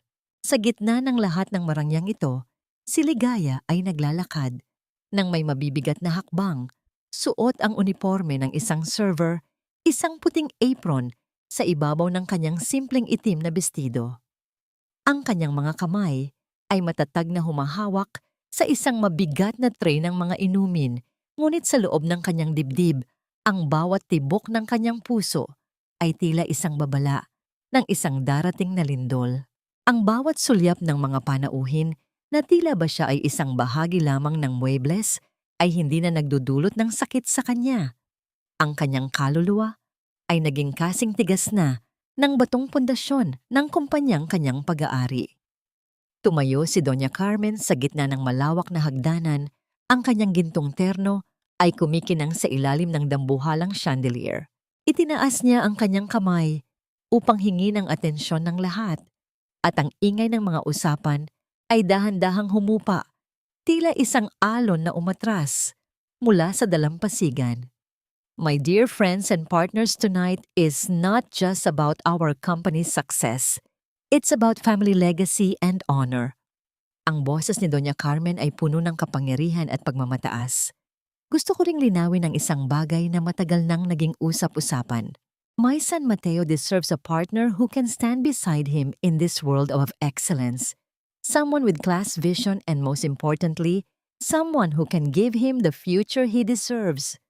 Tumingin si Doña Carmen ng diretso kay Ligaya na kasalukuyang nag-aabot ng baso sa isang bisita. Ang mapait na ngiti sa labi ng matanda ay tila isang hatol ng kamatayan sa harap ng lahat. Hindi sapat ang pagiging isang masunuring asawa mula sa probinsya. And so tonight, I officially welcome Isabel into our family, hindi lamang bilang isang katuwang sa negosyo, kundi bilang ang babaeng magdadala ng susunod na tagapagmana ng Mateo Construction. Isang bulong-bulungan ang dahan-dahang kumalat sa silid, tila ba isang hangin na dumaan sa mga tuyong dahon. Nakita ni Ligaya si Isabel na lumapit kay Mateo ang kamay nito ay nakapulupot sa braso ng kanyang asawa nang may kasamang pagmamataas. Si Mateo ay hindi man lamang tumingin sa kinalalagyan ni Ligaya. Ang kanyang mga mata ay nanatiling malamig at walang pakialam. Tila ba ang babaeng nagsilbi sa kanya ng 3 taon ay isang pagkakamali na kailangan ng burahin sa kanyang kasaysayan. Naramdaman ni Ligaya ang biglang panunuyo ng kanyang lalamunan. Ang bigat ng tray na kanyang dala ay tila naging 1,000 kilo, pinipilit siyang ilubog sa kahihiyan sa harap ng lahat ng mga makapangyarihang tao sa industriya. Ang bawat mata na nakatingin sa kanya ay tila mga karayom na tumutusok sa kanyang balat. Ito na ang sukdulan ng lahat ng kanyang dangal ay hinubad sa harap ng maraming tao at ang kanyang pagkatao ay binaliwala ng mismong lalaking pinagkatiwalaan niya ng kanyang buhay. Ligaya, bakit ka pa nakatayo dyan? Sigaw ni Doña Carmen mula sa hagdan, ang kanyang boses ay naging matinis at puno ng pangungutya. Tapos na ang oras ng pagpapakitang tao mo rito. Serve the champagne and then pack your bags. We don't need an outsider anymore, lalo na ngayong darating na ang tunay na tagapagmana. Hindi gumalaw si Ligaya. Ang kanyang mga paa ay tila nakabaon sa carpet, ngunit ang kanyang isipan ay lumilipad patungo sa asul na bestidong nakatago sa kanyang silid. Ang bawat pangungutya ni Doña Carmen ay nagsilbing panggatong sa apoy na matagal na niyang hinhintay na sumiklab. Sa gitna ng kanyang pananahimik, isang imahe ng kanyang ama ang dumaan sa kanyang isipan, ang ngiti nito at ang pangakong hindi siya kailanman magiging alipin ng sinuman. Nabalik lamang ang diwa ni Ligaya nang maramdaman niya ang pagbubukas ng malaking pinto ng mansyon. Isang malakas na hangin mula sa labas ang pumasok. Dahan-dahang pinapatay ang ilang kandila sa paligid. Ang mga hakbang ng isang tao sa ibabaw ng marmol na sahig ay dahan-dahang umalingaw-ngaw, bawat yapak ay puno ng awtoridad at bigat. Lumingon ang lahat patungo sa pintuan. Pumasok si Gabriel, ang kanyang tindig ay tila isang matibay na tore na hindi matitibag ng anumang bagyo. Nakasuot siya ng isang napaka-eleganteng black tuxedo na tila ba siya ang tunay na hari ng gabing iyon. Inasahan ni Doña Carmen na lalapit ito sa kanya upang batiin siya, ngunit sa gulat ng lahat, hindi man lamang sinulyapan ni Gabriel ang matanda o si Mateo. Dahan-dahang naglakad si Gabriel, sa gitna ng mga panauhin ng kanyang mga mata ay nakatuon lamang sa isang tao. Huminto siya sa harap ni Ligaya, nakasalukuyang nakatayo pa rin habang tanga ng tray ng mga inumin.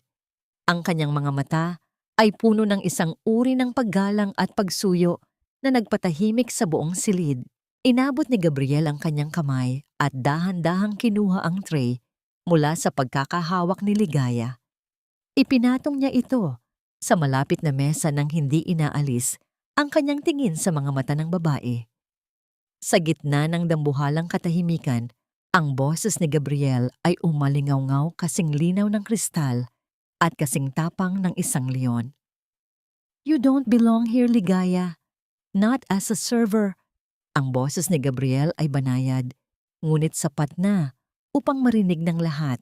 Dahil ang isang reyna ay hindi kailanman nagsisilbi sa mga taong nabubuhay lamang sa kanyang mga tira. Are you ready to show them who really owns this throne? Napatigil ang tibok ng puso ni Ligaya. Ang init ng kamay ni Gabriel na dahan-dahang humawak sa kanyang siko ay tila nagbigay sa kanya ng huling kapirasong lakas na kailangan niya upang buwagin ang lahat ng kanyang mga takot. Tumingin siya kay Mateo at Doña Carmen na kasalukuyang nakatitig sa kanila nang may kasamang gulat at umuusbong na galit. Sa sandaling iyon, ang tanong na namamayani sa isipan ng lahat ay hindi kung sino si Gabriel, kundi kung ano ang gagawin ng isang babaeng itinuring nilang basura sa oras na matuklasan nilang siya pala ang humahawak sa kanilang mga buhay. Ang bawat mata sa loob ng bulwagan ay tila mga nanunuya at nagtatanong na sulyap, ngunit sa gitna ng lahat ng ito, ang init ng kamay ni Gabriel na nakahawak sa siko ni Ligaya ay nagsilbing angkla niya sa katotohanan. Ang katahimikan ay naging kasing kapal ng hamog, tila lahat ay naghihintay sa isang pagsabog na wawasak sa marangyang anyo ng selebrasyon. Si Mateo ay mabilis na humakbang palapit, ang kanyang mga kamao ay nakakuyom at ang kanyang muka ay tila isang hurnong naglalabas ng matinding init ng puot. Gabriel, ano bang akala mo sa ginagawa mo? Huwag mong pakialaman ang pamilya ko at ang asawa ko. Kung ayaw mong tapusin ko ang karir mo, ngayon din. Mateo's voice echoed like thunder across the room, but it failed to shake the man standing beside Ligaya. Dahan-dahang binitiwan ni Gabriel si Ligaya, ngunit hindi upang lumayo, kundi upang bigyan siya ng puwang na tumayo ng mag-isa. Sa isang mabilis, ngunit banayad na galaw, tinanggal ni Ligaya ang suot niyang puting apron, ang huling simbolo ng kanyang pagiging alipin sa pamamahay na yon. Sa ilalim nito ay tumambad ang napakagandang asul na bestido na kasing kulay ng malalim na karagatan, isang kasuotang tila nagbigay sa kanya ng isang bagong anyo ng kapangyarihan. Ang bawat kristal na nakakabit sa tela ay kumikinang sa ilalim ng dambuhalang chandelier, nagpapakita ng isang ningning na matagal na niyang hinhintay na ipakita. Hindi mo na kailangang mag-alala sa career ni Gabriel Mateo. Dahil sa gabing ito, dapat kang mas mag-alala sa sarili mo. Ang tinig ni Ligaya ay naging kasing linaw ng kristal, walang panginginig, at puno ng isang uri ng awtoridad na nagpatahimik maging kay Doña Carmen. Mula sa likuran ng karamihan, isang matandang lalaki na nakasuot ng formal na tuxedo ang lumitaw. Si Attorney Gonzales ay naglalakad nang may bigat ng katarungan, bitbit ang isang itim na leather briefcase na tila naglalaman ng lahat ng mga lihim ng pamilya Mateo.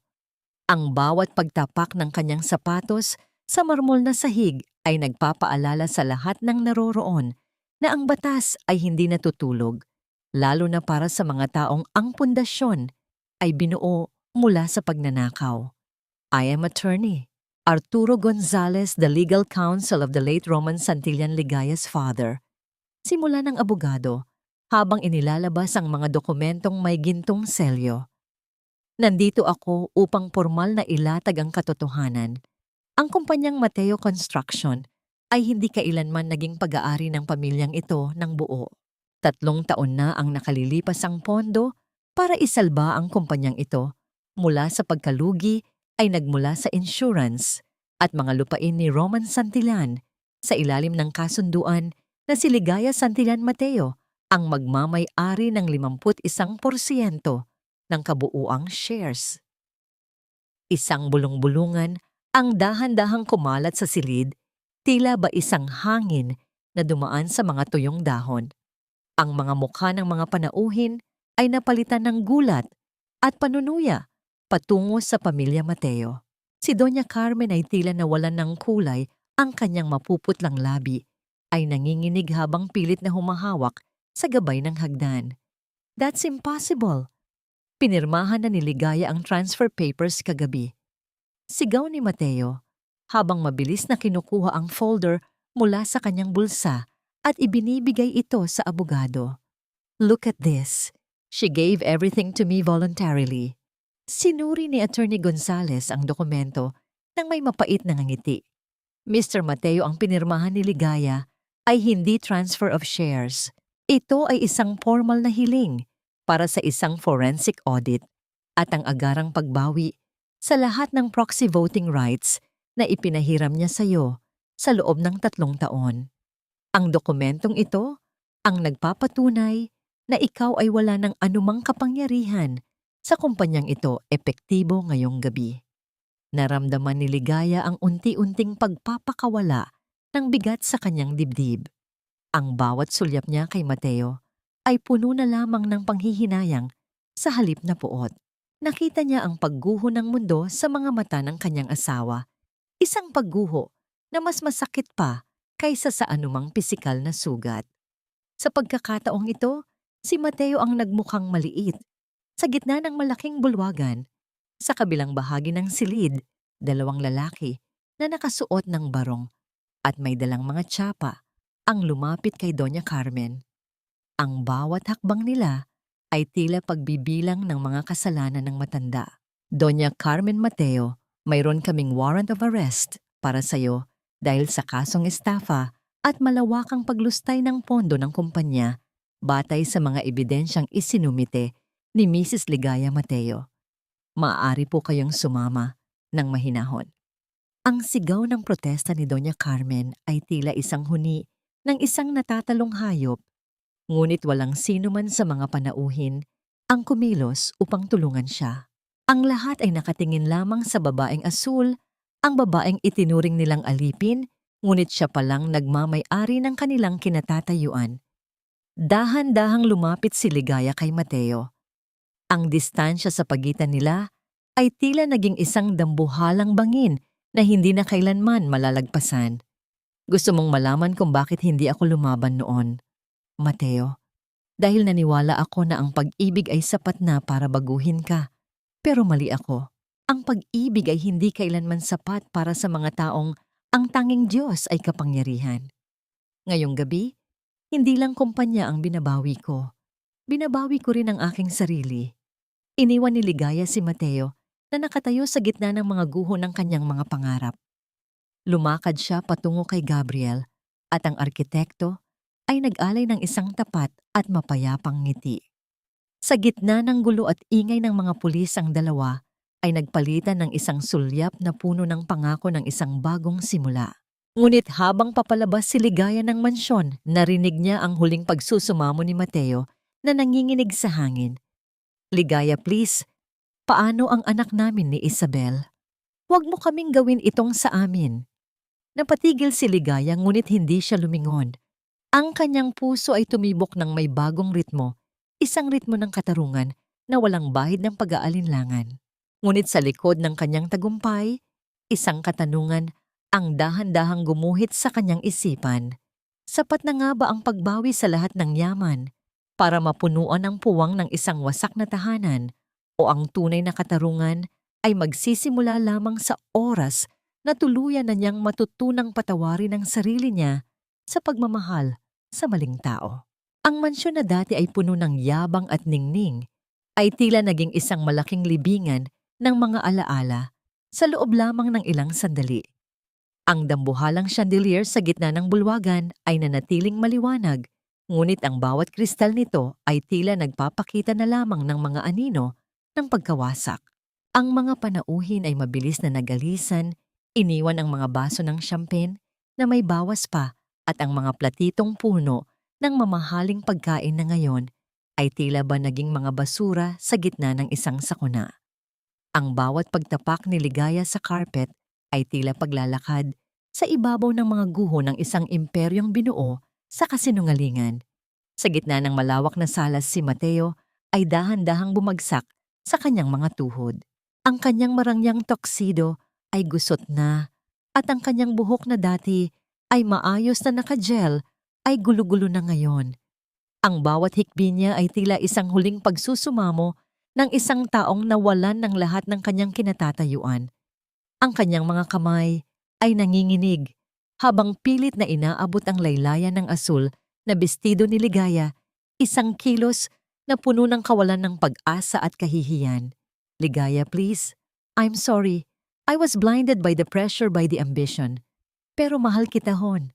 Alam mo yan. Tayo pa rin. Diba, huwag mo kaming gawin itong sa amin. Think about our years together. Think about the baby.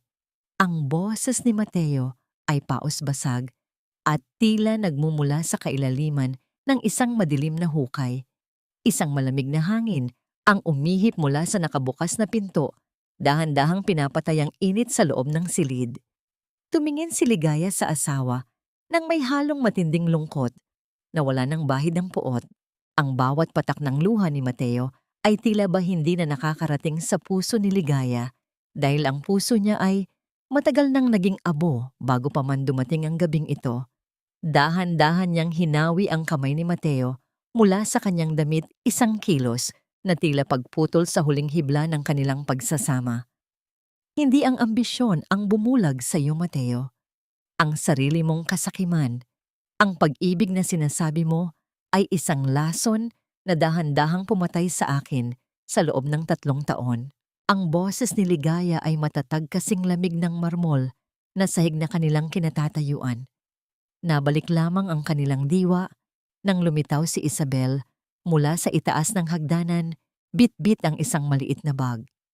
Ang kanyang pulang bestido ay tila isang mantsa ng dugo sa gitna ng kaputian ng mansyon. Ngunit wala na sa kanyang muka ang pagmamataas. Sa halip naroon ang isang uri ng pagmamadali at pagiging praktikal na tila ba ang lahat ng nangyari ay isa lamang palpak na negosyo. Isabel, stay here. Sabihin mo sa kanya, sabihin mo kay Ligaya na kailangan natin ang kumpanya para sa anak natin. Pagsusumamo ni Mateo habang nakatingin sa kanyang kasintahan. Isang mapait na tawa ang kumawala sa mga labi ni Isabel, isang tunog na tila ba isang lamat sa isang basong kristal. Oh please Mateo, wake up. There is no baby. Sinabi ko lang yon dahil akala ko ay kontrolado mo na ang shares ng kumpanya. Ngayong wala ka ng kahit 1 sentimo, doon mo ba akalaing mananatili pa ako sa tabi mo? I'm leaving. And you should probably find a cheaper lawyer for your mother. Nanigas si Mateo sa kanyang kinatatayuan. Ang katotohanan yon ay tila isang huling saksak na tumapos sa kanyang natitirang katinuan. Ang kanyang mga mata ay nanlaki. Tila hindi maproseso ang bilis ng pagtalikod sa kanya ng mga taong akala niya ay kaisa niya sa kanyang mga plano. Si Isabel ay mabilis na lumakad palabas ng mansyon nang hindi man lamang nililingon ang lalaking minsan niyang sinamba para sa pera nito. Lumapit si Ligaya kay Mateo at iniabot sa kanya ang isang susi, ang susi ng kanilang dating maliit na bahay sa labas ng lungsod. Mateo, kinuha mo ang lahat sa akin, pati ang aking dangal.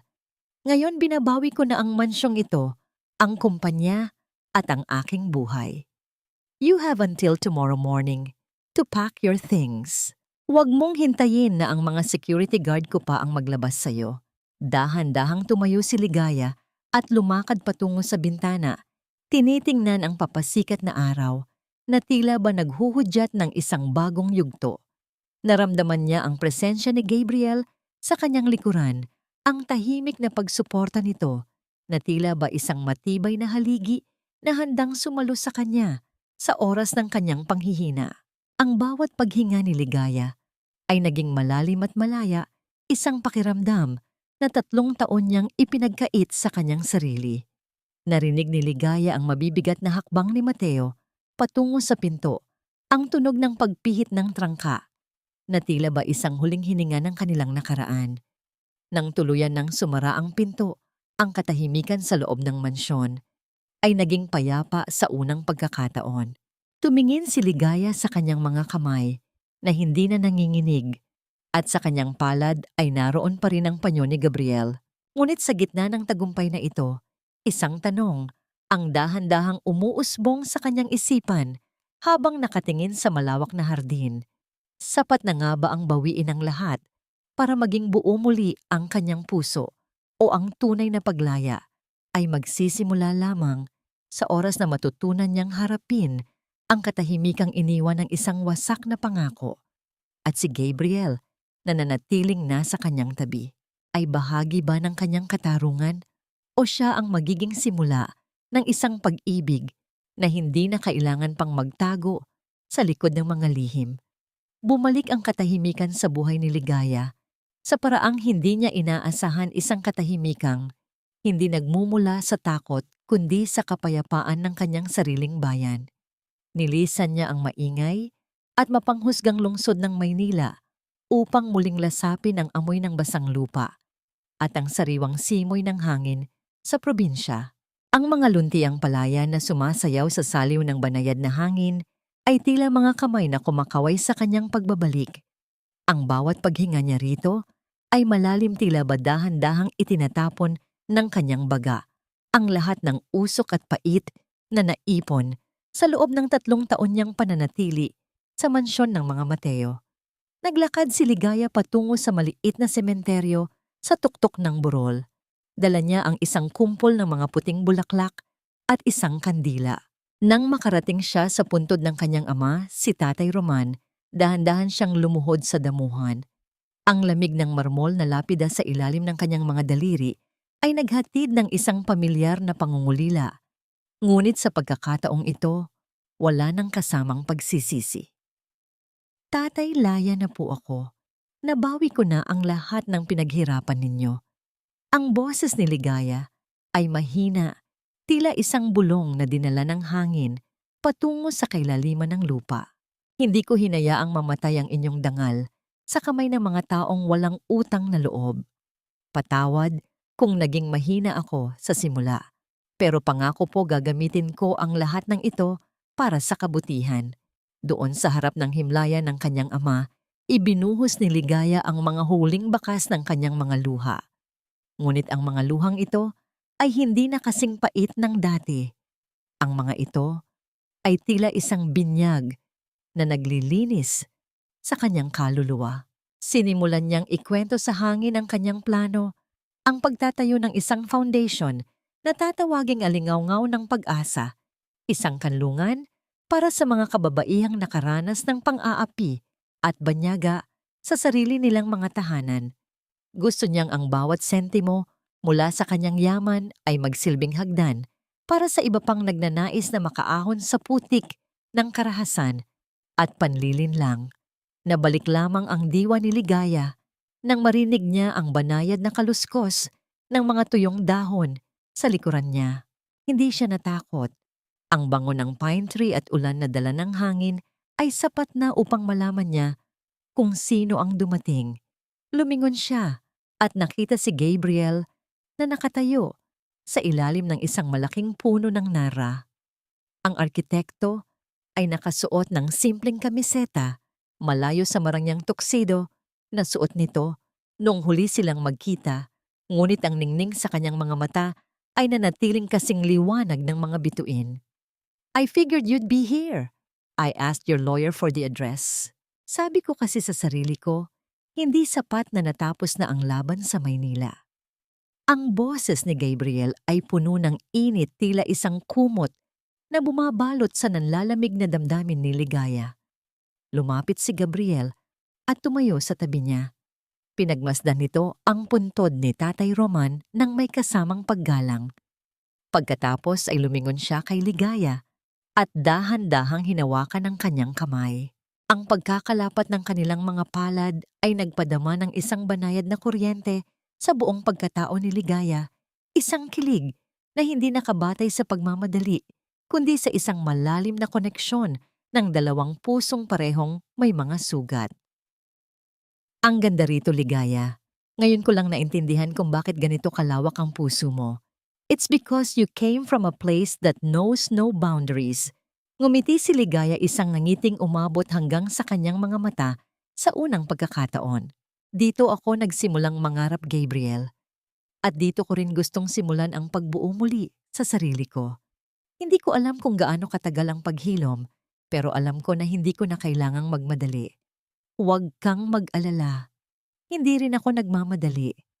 I'm willing to wait for as long as it takes, basta hayaan mo lang akong samahan ka sa paglalakad sa landas na ito. Gabriel gently tucked a stray hair behind Ligaya's ear, his touch lingering for a second too long, sending a wave of warmth through her. Naglakad ang dalawa pababa ng burol, habang ang araw ay dahan-dahang lumulubog, sa abot tanaw nagpipinta ng kulay kahel at lila sa langit. Ang katahimikan sa pagitan nila ay puno ng mga bagay na hindi na kailangang sabihin pa. Ngunit habang pinagmamasdan ni Ligaya ang papalapit na bukang liwayway ng kanyang bagong buhay, isang maliit na kaba ang sumisingit sa kanyang isipan. Sapat na nga ba ang katahimikang ito upang burahin ang mga tinig ng nakaraan na minsan ay sumira sa kanya. At sa oras na tuluyan na niyang mabuksan ang kanyang puso para kay Gabriel, handa na ba siyang harapin ang panganib ng muling pagtitiwala? O ang landas ng paghilom ay sadyang mas mahaba at mas masalimuot kaysa sa kanyang inaakala? Lumipas ang isang taon na tila ba isang banayad na agos ng ilog. Dahan-dahang tinatangay ang mga labi ng nakaraan upang bigyang daan ang mga bagong usbong ng pag-asa.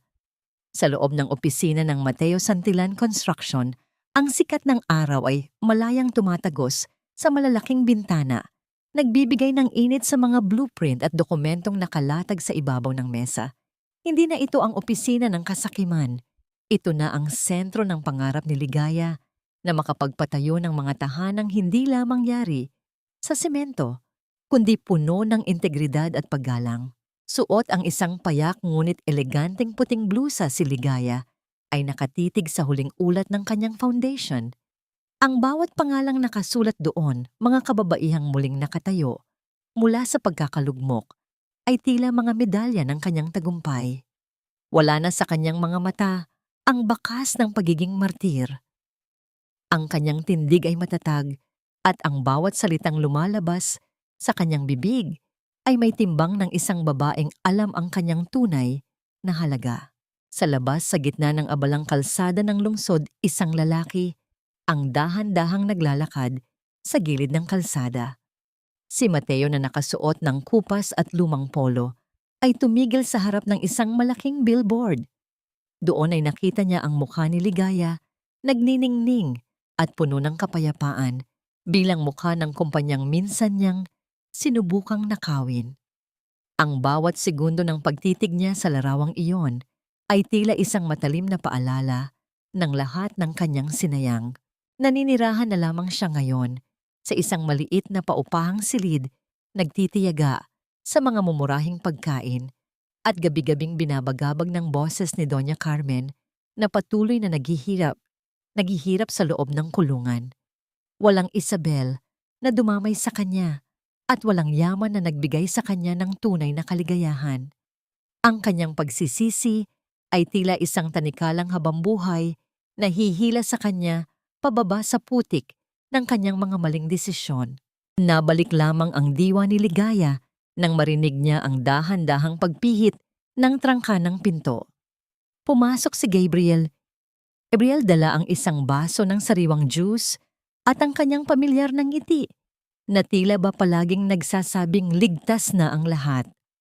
Ang bawat hakbang ng arkitekto sa carpet ay nagdadala ng isang uri ng kapayapaan na hindi kailanman naramdaman ni Ligaya sa piling ni Mateo. You're working too hard again, Ligaya. Malapit na ang sunset. Remember our promise. We need to breathe and appreciate the view. Ang boses ni Gabriel ay banayad puno ng pagmamahal na hindi kailangang isigaw upang maramdaman. Ngumiti si Ligaya at dahan-dahang tumayo. Inabot niya ang kamay ni Gabriel at ang pagkakalapat ng kanilang mga palad ay tila isang huling piraso ng puzzle na kumumpleto sa kanyang pagkatao. Naglakad sila patungo sa malawak na balkonahe ng gusali habang ang langit ay nagsisimulang magbago ng kulay mula sa asul patungo sa nag-aalab na kahel at lila. Ang bawat paglipas ng segundo ay tila isang tula ng paghilom. Dahan-dahang kinuha ni Gabriel ang isang maliit na kahon mula sa kanyang bulsa. Hindi ito ang uri ng magarbo at mapanghamong pag-aalok ng kasal na nakasanayan sa mga pelikula. Binuksan niya ito at tumambad ang isang simpleng singsing na may isang maliit na diamante na kasing linaw ng tubig sa sapa. I'm not giving you this to bind you, Ligaya. I'm giving you this as a promise na simula ngayong araw, hindi mo na kailangang harapin ang anumang bagyo ng mag-isa. I want to build a life with you, hindi sa ibabaw ng mga shares o kumpanya, kundi sa ibabaw ng respeto at tunay na pagmamahal. Will you let me be your partner for real this time? Naramdaman ni Ligaya ang init ng mga luha sa kanyang mga mata, mga luhang hindi na dahil sa sakit, kundi dahil sa labis na pasasalamat. Ang bawat pintig ng kanyang puso ay tila isang awit ng pagsang-ayon.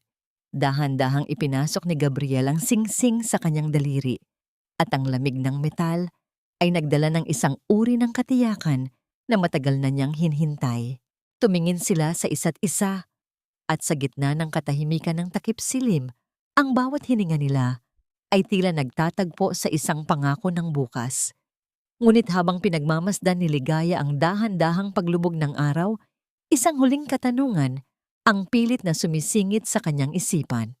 Sapat na nga ba ang lahat ng katarungan at tagumpay na ito upang tuluyan ng mamatay ang mga anino ng kanyang nakaraan, o ang tunay na hamon ay magsisimula lamang sa oras na kailangan na niyang bitawan ang kanyang pagiging biktima upang tuluyan ng maging malaya sa piling ng lalaking nagturo sa kanya kung paano muling magmahal. Ang bawat dulo ay simula lamang ng isang mas malalim na paglalakbay. Sa maliit na balkonahe ng lumang bahay ni Tatay Roman sa probinsya na ngayon, ay muling nagniningning sa bagong pintura at puno ng mga halamang sampagita. Nakaupo si Ligaya habang pinagmamasdan ang dahan-dahang pagpikit ng araw sa abot tanaw. Ang langit ay tila isang dambuhalang canvas na pinipintahan ng mga kulay ng ginto at rosas, isang tanawing nagpapaalala sa kanya na pagkatapos ng bawat madilim na bagyo ay palaging may nakatagong ganda ang tadhana. Sa loob ng mahabang panahon, ang tanong na, napatawad na ba niya, ay tila isang aninong sumusunod sa kanya. Ngunit sa hapong ito, habang nararamdaman niya ang banayad na dampi ng hangin sa kanyang mukha, natuklasan ni Ligaya ang sagot. Ang pagpapatawad ay hindi nangangahulugang kailangan niyang kalimutan ang lahat o tanggapin muli ang mga taong nanakit sa kanya. Ang tunay na pagpapatawad ay ang pagpapalaya sa kanyang sarili mula sa bigat ng puot. Hindi na siya nagagalit kay Mateo o kay Doña Carmen. Ang bawat hapdi na idinulot nila ay naging mga pilat na lamang na nagpapaalala sa kanyang katapangan. Napatawad na niya ang kanyang sarili sa pagpili na manatiling martir ng matagal, at sa pagpapatawad na yon, tuluyan na siyang naging malaya. Ang kapayapaan ay hindi na isang pangarap na abot tanaw para sa kanya. Ito ay ang hangin na kanyang nilalanghap sa bawat sandali. Sa piling ni Gabriel na tagpuan ni Ligaya ang isang uri ng pag-ibig na hindi humihingi ng sakripisyo ng kanyang dangal. Isang pag-ibig na nagtuturo sa kanya na ang tunay na halaga ng isang babae ay hindi nasusukat sa laki ng shares na kanyang hawak, kundi sa lalim ng respeto at pagmamahal na ibinibigay niya sa kanyang sarili. Naramdaman ni Ligaya ang banayad na pagkapit ng isang kamay sa kanyang balikat. Si Gabriel ay tumayo sa kanyang tabi, dala ang 2 tasa ng mainit na tsaa na ang usok ay dahan-dahang sumasama sa ihip ng hangin. Walang salitang binitawan, ngunit ang pagkakasandal ng ulo ni Ligaya sa balikat ng arkitekto ay sapat na upang sabihing nasa tamang lugar na siya. Ang singsing sa kanyang daliri ay kumikinang hindi bilang isang tanikala, kundi bilang isang liwanag na magtataboy sa anumang dilim na darating. Para sa mga taong nakikinig sa kanyang kwento, ang aral na nais iwan ni Ligaya ay simple ngunit matalim. Ang pananahimik ay hindi palaging kahinaan, ngunit ang pagtitiis ng walang hanggan ay hindi kailanman magiging daan sa kaligayahan. Ang bawat babae ay may lihim na halaga na kailanman ay hindi dapat ipaubaya sa kamay ng mga taong hindi marunong magpahalaga. Ang katarungan ay maaring matagal dumating, ngunit sa huli, ang katotohanan ang palaging magiging pundasyon ng isang matatag na tahanan. Ang buhay ni Ligaya ay naging isang buhay na patotoo, na ang mga guho ng nakaraan ay maaaring maging matibay na pundasyon ng isang mas magandang bukas. Habang ang gabi ay dahan-dahang bumabalot sa buong bayan, ang huling nakita sa mukha ni Ligaya ay isang matamis at payapang ngiti, isang nagniningning na bunga ng kanyang matagal na pagtitimpi at ang pagsisimula ng kanyang walang hanggang ligaya.